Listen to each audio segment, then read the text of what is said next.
Assalamu alaikum wa rahmatullah.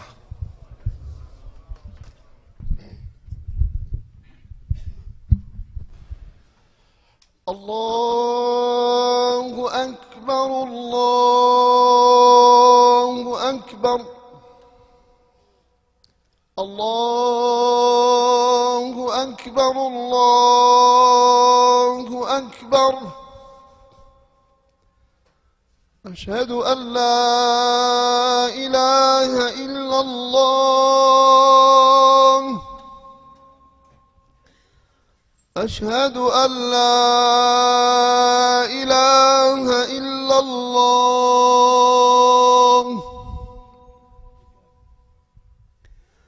أشهد أن محمدا رسول الله، أشهد أن محمدا رسول الله.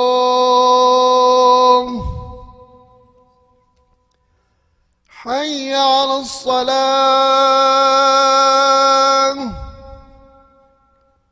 حي على الصلاة،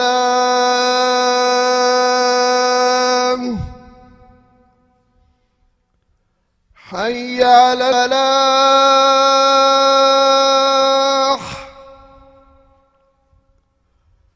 حي على الفلاح.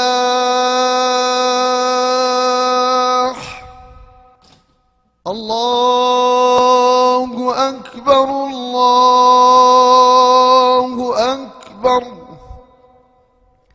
لا إله إلا الله.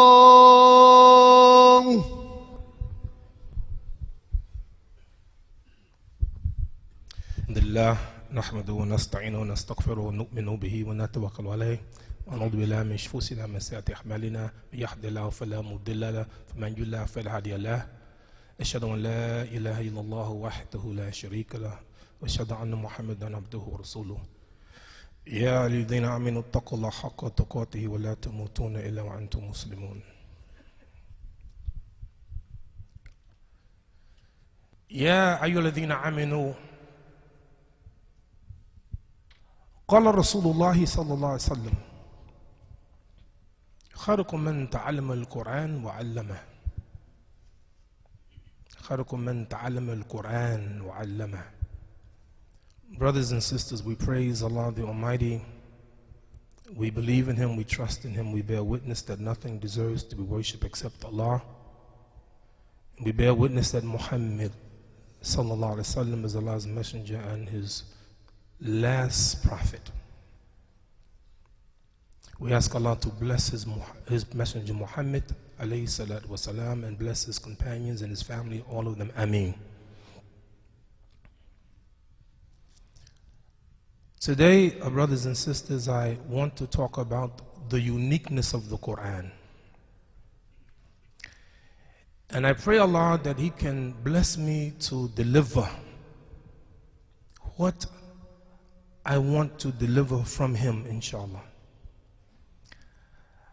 I will try my best to finish before Asr. Don't laugh, I'm serious. I'll try my best. I have so much to say today. I hope I can say it in a reasonable time. Brothers, if you remember, in the 60s and the 70s and the 80s, every night at 10 p.m. in the news, the anchor would come on. He began every show the same way. He asked a question, and this is the question he asked. He said, "It is 10 p.m. Do you know where your children are?" Remember that? We asked the same question. It's 10 p.m. It's 11 p.m. It's 11 p.m. 12 midnight. Do you know where your children are? I'd like to expand that question and ask you the question It's 10 p.m. Do you know where your wives are? It is 10 p.m. The sisters ask the question, do you know where your husbands are? It is 10 p.m. Do you know where your parents are? Today Muslims will say, Imam, I know where my children are. My children are home. You sure? They may be in the house, but where are they? Where are they? There is a young man who lives in Los Angeles. He came to visit me this week.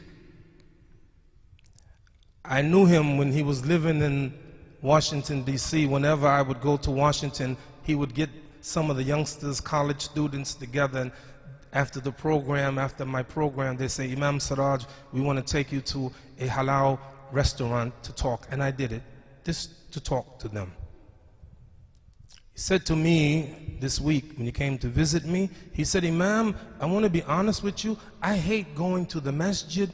I hate going for Jummah prayer. I hate going to Jummah prayer because the khutbahs are not relevant. They're boring and they're not relevant.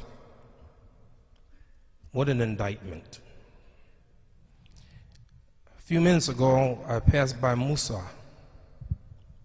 Musa said to me, Imam, could you give a khutbah once on madhab, mudahib, different schools of thought? His brother Jabir, every once in a while he say, Imam, I have a good topic for you for Jummah. He does it all the time. And I listen to him, by the way. So we want the khutbah to be relevant.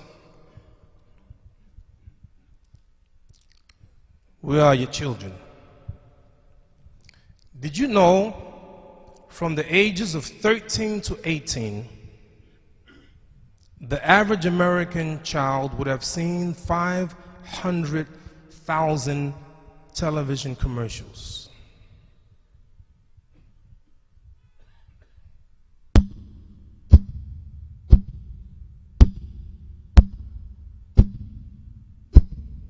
The constant dripping of water on a stone will drill a hole in the stone. Just a drip, drip, drip. Not a hurricane, not a flood, not a tornado, just a drip. And a lot of our children are being affected, and so are the parents. Where are the parents? Where are the children? Did you know that the average smoker smokes cigarettes? Begin before the age of 18. 90% of all smokers begin before 18. So by the time they're 18, they already have the habit. Did you know that 20% of the alcohol consumed in America is consumed by underage drinkers, teenagers and pre-teenagers? I told my good friend Abdul Rahman, last week I was in Detroit in a conference, and I was amazed how many Muslims are on substance abuse, alcohol, drugs, narcotics, medicine. And you would think that, well, that's the problem of the kuffar. That's not our problem. No, it's our problem. All over America, you have Muslims who are addicted to drugs. Maybe some of you sit here right now. Some people are actually addicted to pain medicine. So they didn't start out like that, but something happened and they become addicted. Today I would like to show you not only the power of the Quran, but its uniqueness. Allah dealt with this problem of drugs and addiction.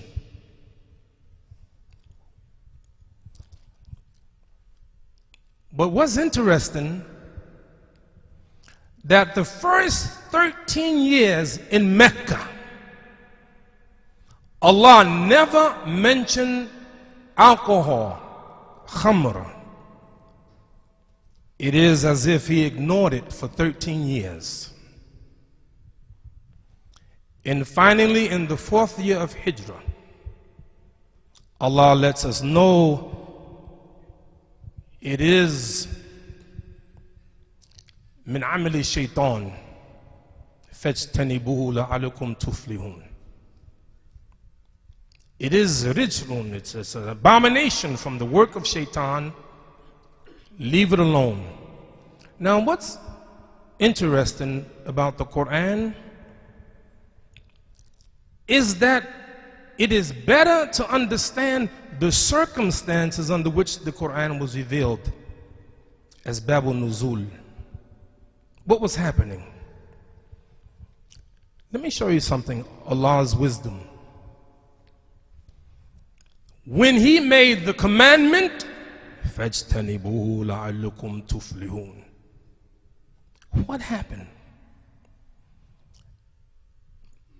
Anas ibn Malik radiallahu anh, he said, I was in the house of Abu Talha and I was serving alcohol to the companions. One hadith said, Fulanin wa Fulanin, kuntu asqa Fulanin wa Fulanin, I was giving alcohol to this person and that person. But other hadith actually mentioned the names of the Sahaba that he was giving alcohol to.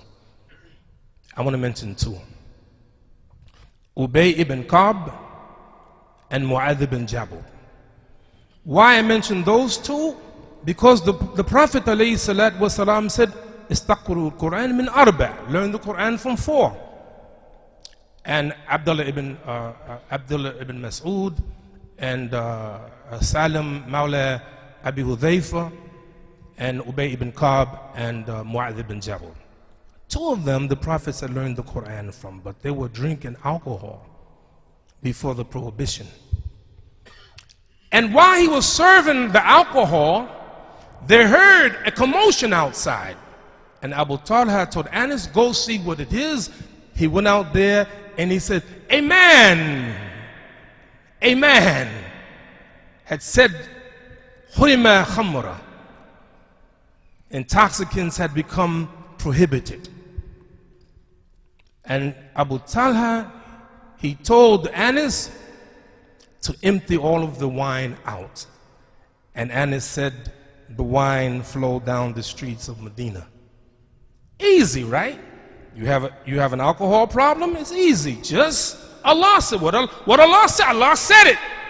There's no conversation for a Muslim. Allah said it, you get rid of it. It's not permissible, you get rid of it, right? But there's a little problem. The problem is that the Quran will not work unless there's a foundation first.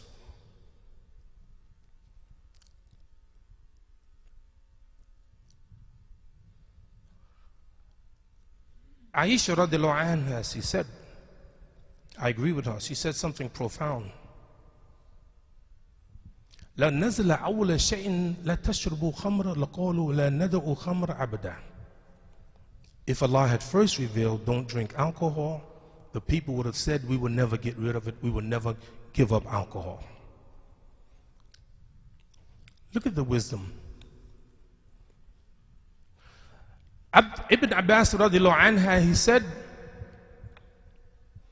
that Jibril was sitting with the Prophet alayhi salatu wasalam, and he heard a sound, and Jibril looked up and said, هذا باب من السماء. Here is a door, a gate from the heavens. فتح اليوم It's been opened today. It has never been opened before. وَنَزَلَ مَلِكٌ, and an angel came down to earth. This angel never came down to earth before. وَقَالَ, and he said, Ubshir binuraini. He gave salams to the Prophet and say, take the good news of two lights that has been given to you, never given to any prophet before. Fatiha al-Kitab, al-Fatiha. There are many things in the Quran you find in Torah, you find in Injil, you find in Zabur. But there's two things you don't find in any of those scriptures. One is al-Fatiha. How important Al-Fatiha? Every time we pray, every rak'ah must have Al-Fatiha. If you don't have it, your prayer is void. You can recite the entire Quran in your salat, but if you don't recite Al-Fatiha, you have not made prayer. And the second one is the last two ayats of Surah Al-Baqarah. I'm going to read one line from the last two surahs, or last two ayats. It begins with Amana Rasulu bima unzila ilayhi min rabbihi wal mu'minun. It begins with that, and then Allah gives us some dua. I'm going to take one line, and then I want you to consider it. ربنا ولا تحمل علينا إسرا كما حملت الذين من قبلكم.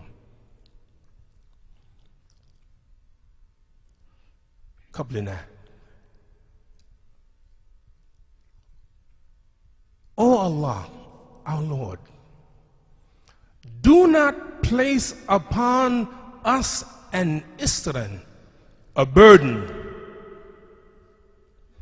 like the burden you put on those who came before us. Right? We recite that all the time, right? Where did that dua come from? We didn't make it up. Allah gave us that dua to make to Him. Do not place upon us a burden as you placed on those who came before us. What do you mean, burden? Those of you who used to be Christians, those of you who used to be Christians,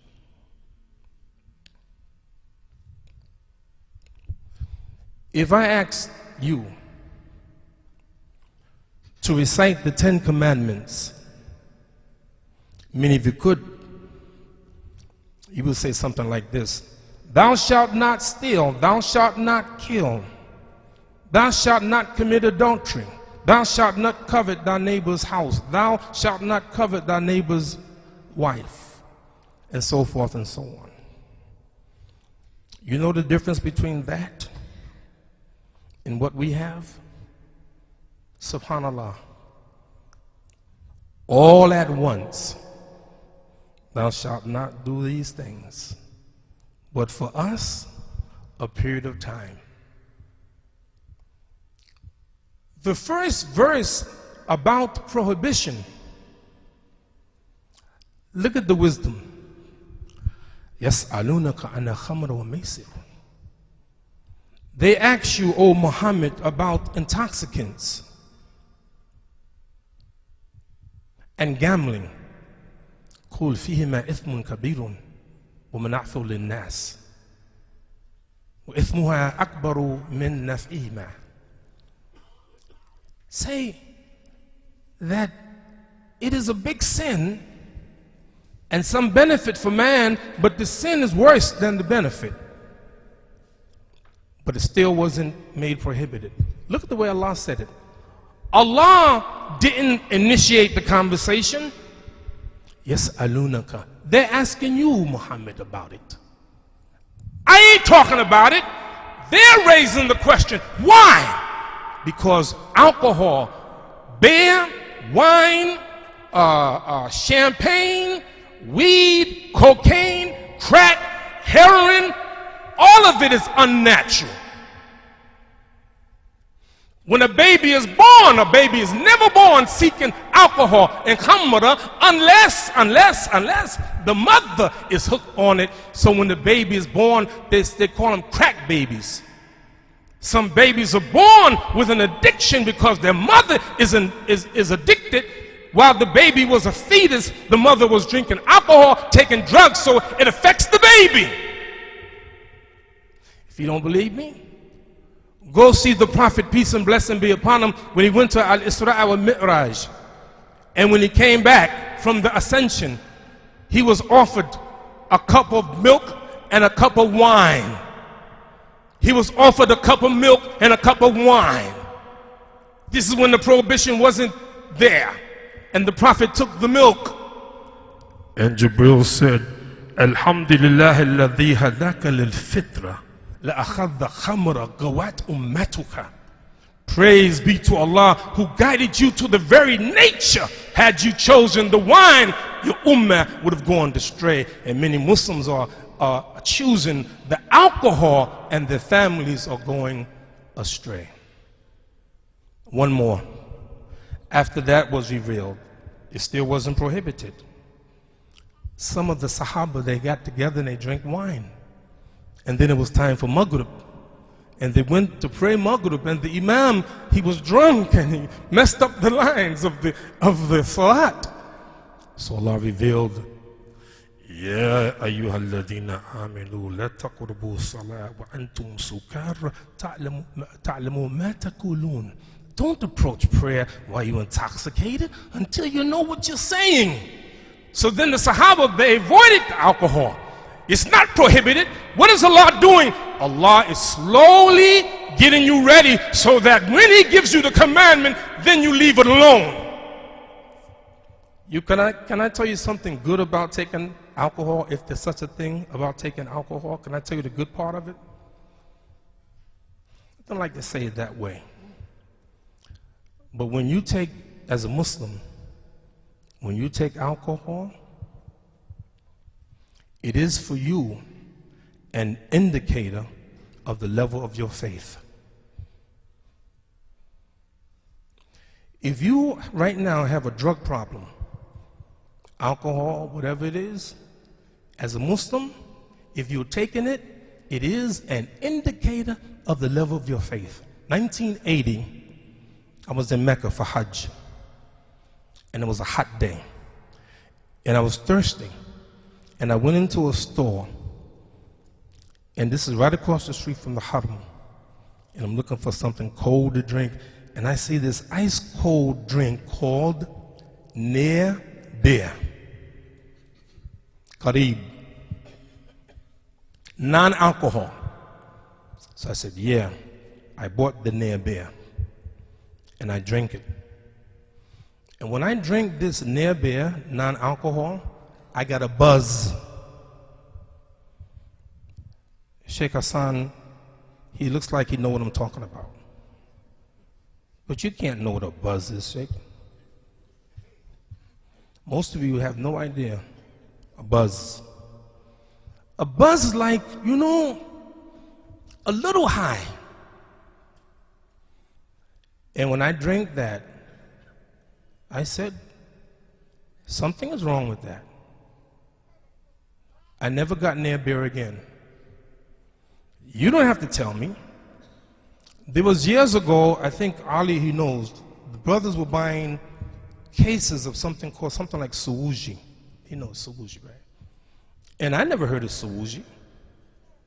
And they were buying cases. I said, why are the brothers buying all this Suwuji? And found out that this Suwuji had some kind of intoxicant in it.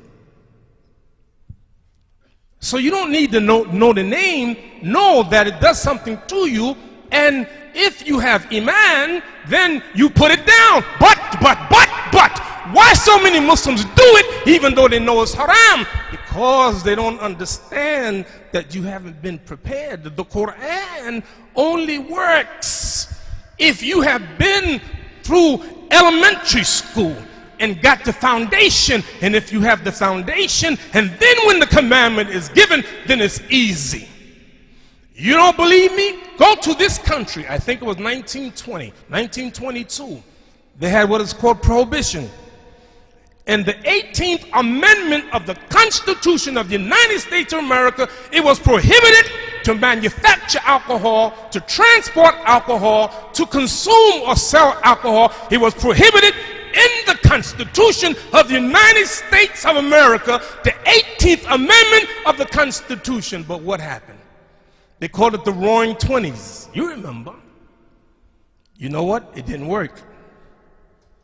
So 1933 was the 21st Amendment of the Constitution of the United States of America. What did it do? It repealed the 18th Amendment. Now alcohol is permitted.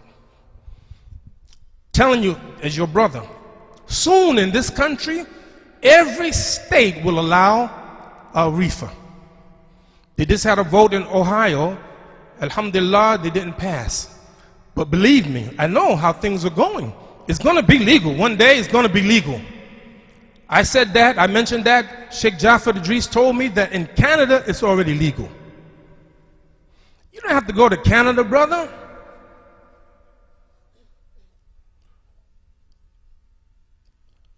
I put it this way and I conclude. Martin Luther King Jr. put it this way. Everyone is either a thermometer or a thermostat. A thermometer, what it does, it measures how hot. The thermometer says it's 50 degrees, it's 60 degrees, it's 5 degrees. That's a thermometer. All it does is register the temperature. But a thermostat is better. It's better to be a thermostat rather than be a thermometer. Why? He said because a thermostat, if it's cold, you can bring up the heat. If it's too hot, you can make it cooler. And that's the way we're supposed to be. We're supposed to be where we control ourselves and not be in the hands of those who misuse us. خَيْرُكُم مَّن تَعَلَّمَ الْقُرْآنَ وَعَلَّمَ. The best of you, those who learn the Quran and teach it. Alhamdulillah Rabbil Alameen.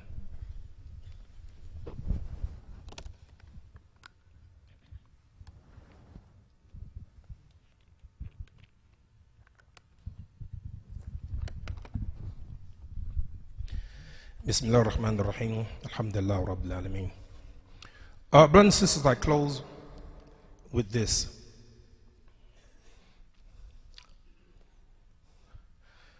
Alhamdulillah, the Prophet said, Inna dina yusrun. Religion is easy. I'm going to recite an ayat from the Quran. It's an ayat that I've been studying for years. And it talks about Isa alayhi salatu wasalam. In the Quran, Allah mentions, Musaddiqan lima bayna yadayhi min at-Torah. And he, Jesus, would come with a confirmation of the Torah. If you ask the Christians, why you eat pork? Every prophet prohibited khanzir. Every prophet. It is bad enough to eat pork, but it's worse to say that Jesus made pork permissible. And they give you every kind of verse from the Bible to say that Jesus came with the New Testament and we no longer have to follow the Old Testament. And then I find this ayat in the Quran that he came as a confirmation, not to change the Torah, but to confirm the Torah. But listen to the words that come later. وَلِيُحِلَّ لَكُمْ بَعْدَ الَّذِي حُرِمَ عَلَيْكُمْ. And I came to make permissible for you some of the things that were haram. So, Jesus came to make halal what before was haram. So I'm searching for years. What is it that Jesus made halal that used to be haram? I'm searching, and I can't find it. And I'm researching, and I'm researching. I cannot find it until finally I said, it's right there in the Quran. Oh, let me read it to you.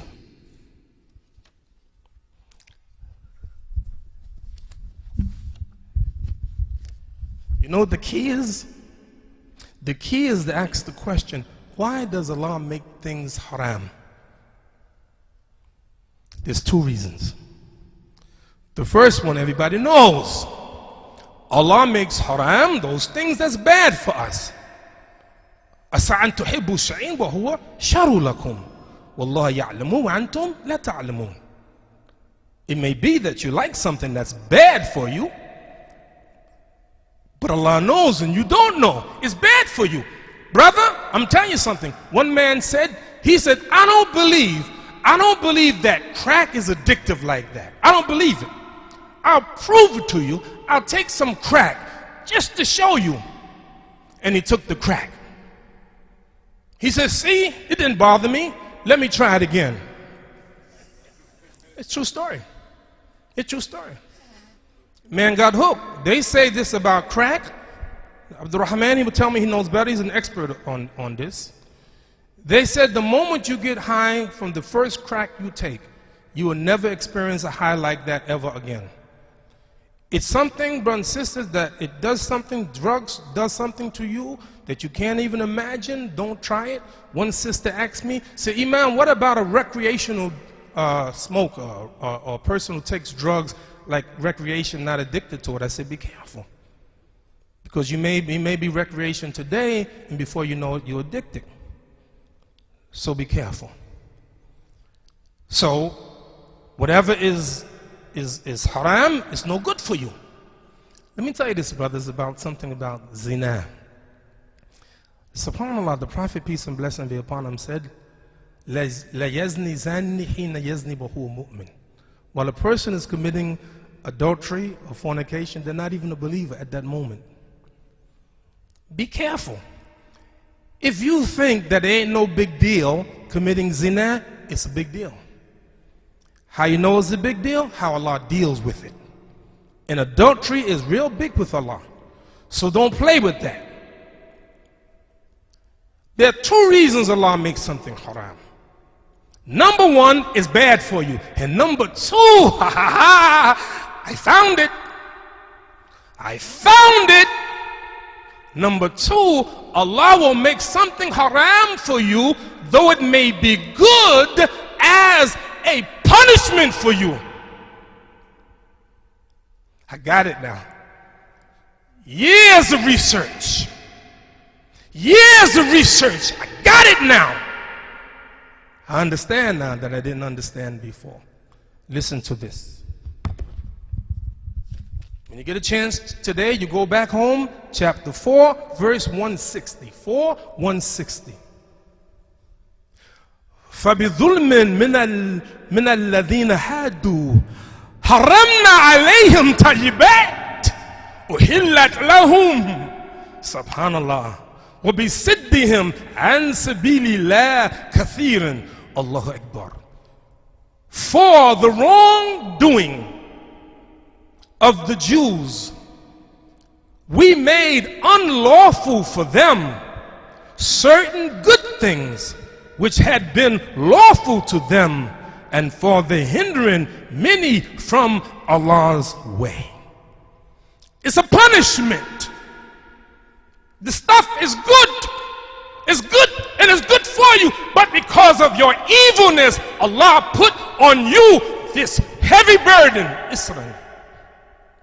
And the irony, Jesus alayhi salatu wasalam comes as a mercy, the last prophet to the children of Israel.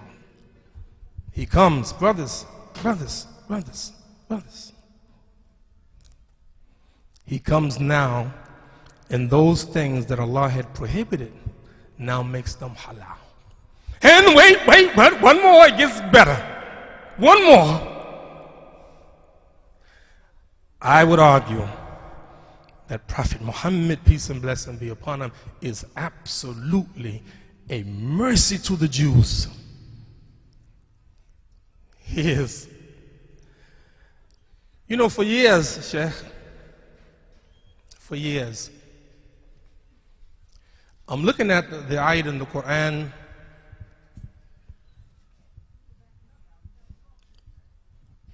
I'm looking at the Quran, and Allah makes permissible for the Muslims the food of the people of the book, right? But listen to what Allah says, and it like goes right by us. وَطَعَامُكُمْ حِلُّ لَهُمْ. Did you catch it? Did you catch it? And your food is halal for them. Ah, you don't get it. Let me read the last and we go.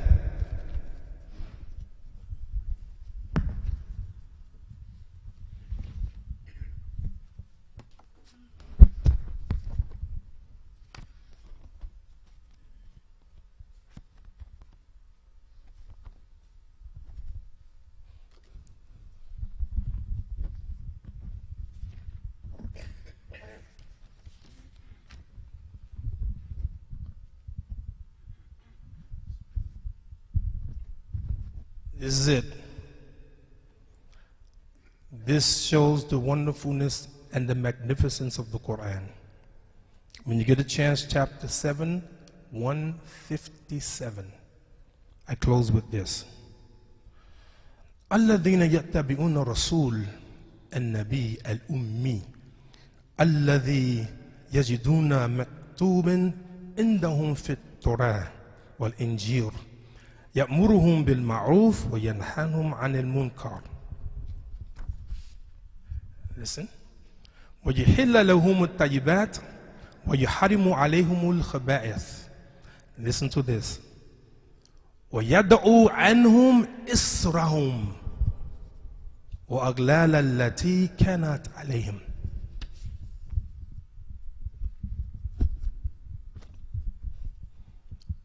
Listen who Allah sends, the last prophet, an Ummi prophet.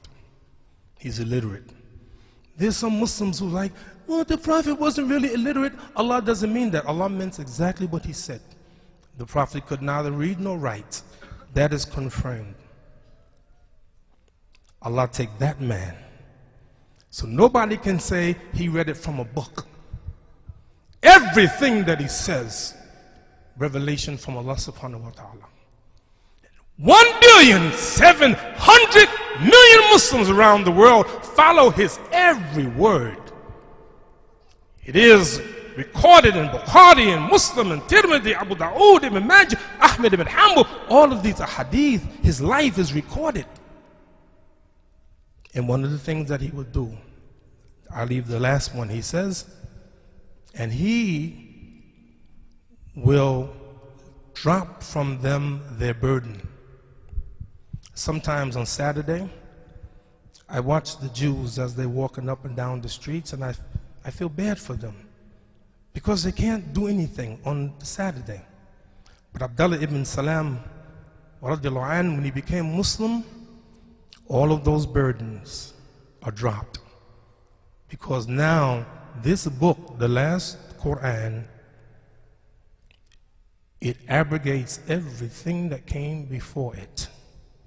And Allah's mercy on them, no longer do they have to have that burden. And the Prophet comes and he lifts that burden from them. Brothers, you got a drug problem? Maybe you don't drink alcohol. Some brothers are addicted to pornography.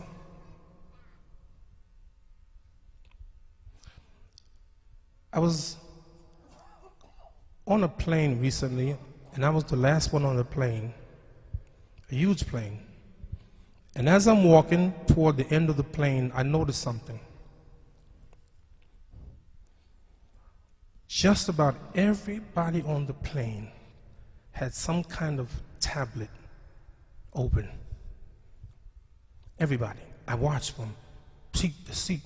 They got something on the internet, smartphone, something. I saw a little baby on his mother's lap with an iPad.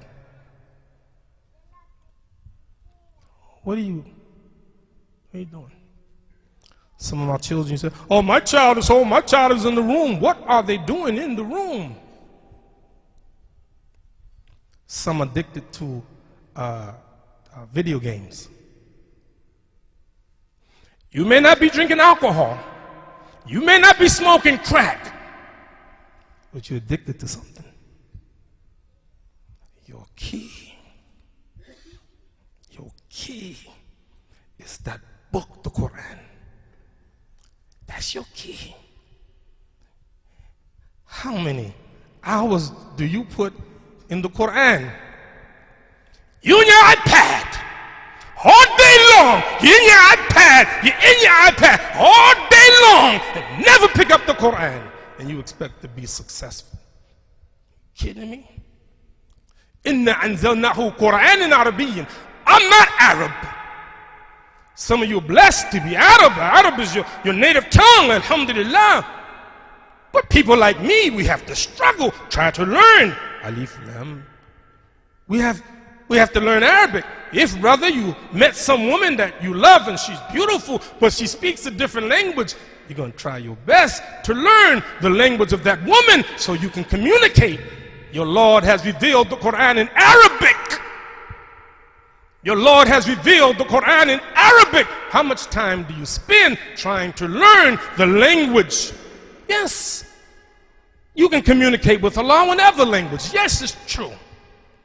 But I guarantee you that if we read the Quran in the tongue that Allah gave us to read it, we will learn more about the Quran, and the Quran will be more effective for us. I promise you. Get in that Quran. We have classes here.